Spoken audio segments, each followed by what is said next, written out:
Toy Story 2 is, for all intents and purposes, a great game which is remembered that way.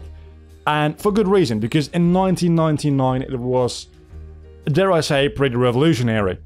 But how does it hold up in 2017? That's what we're looking at today. So how is Buzz Lightyear to the rescue in Toy Story 2 in retrospect?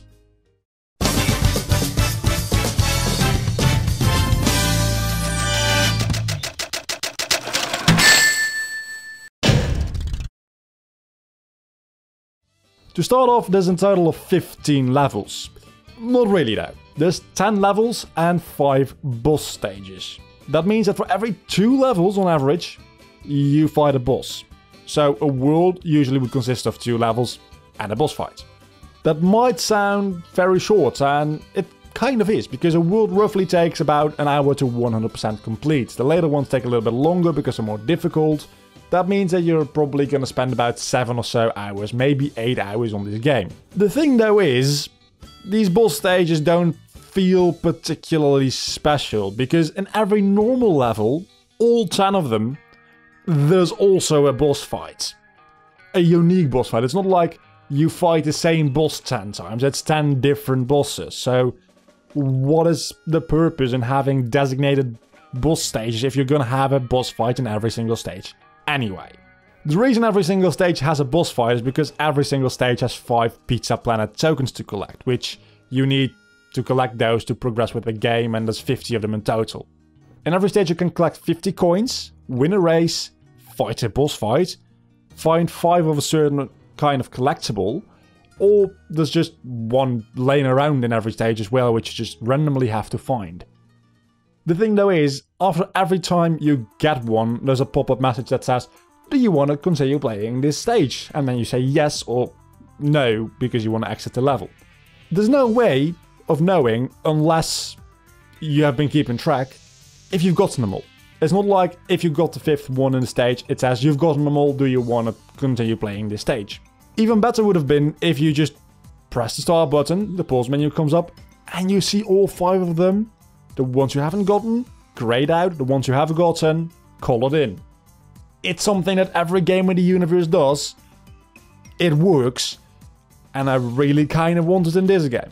Because the functionality does exist in this game, don't get me wrong. If you talk to Rex, he will give you hints about where to get more tokens in that stage. If you've gotten all the tokens, he'll tell you you've gotten all the tokens. But the stages are so large that going to check with Rex every single time you don't know if you've gotten them all, which admittedly isn't too often, but it's still annoying. Going to him can be a bit of a pain, since the stages are so big.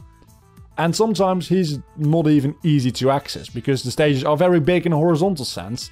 They've got a lot of ground to cover, but usually they're also pretty fucking big in the vertical sense, meaning that sometimes even to get to Rex, you're gonna need to do some platforming. And the thing about vertical length is you can fall down it. If something is horizontally big, just a lot of surface area, it's just a matter of a lot of walking, which is annoying granted, but it's not too bad. If you make something, especially something mandatory, I might add, vertical, you can fall down it and lose your progress. That'll never happen if you're just walking, losing your progress. That being said, the stages might be very, very large, but in a lot of cases you don't actually explore the full stage the first time around. Because there's 5 power-ups as well. And sometimes you do need a power-up to progress to a certain part of the stage to get a certain token. You can get a shield, which honestly you only use once or twice, it's not that special. A boost, which you do actually use a couple of times. For instance, in the second stage you need to boost to win the race, but you don't get it until the 7th level.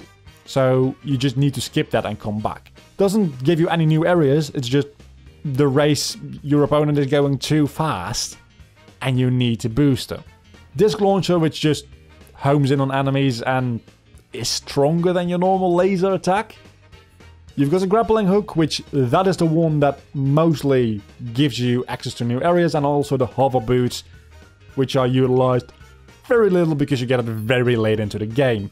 Honestly, I think those two should have been switched around. Give me the hover boots first, grappling hook last, because grappling hook honestly is the most fun, most exciting one. I just feel like that should be the last one. Something to play towards, you know? I mentioned attacks. you've got pretty much two different attacks. Shooting or spinning. You can charge both of them. You can charge your laser attack to have a more powerful laser, or you can charge your spin attack to spin for a longer period of time. The thing is, if you spin for the maximum amount of time, you get dizzy and stunned for like roughly a second, a little bit less probably. So you do want to watch out with that. And if you choose to use your laser, which works against most enemies, not all of them, you can actually go first person, and you get this wonderful, wonderful image of Buzz's head right up in your face as you're trying to aim. That works so well. I'm not annoyed by that whatsoever. I'm not trying to aim you. No. Don't worry, I'm totally fine. I don't need like a clear vision of what I'm trying to shoot. Seriously though, I've been complaining about this game quite a bit. They're minor complaints, right? I mean, it's a platformer. I don't like falling down. That's why it's a platformer.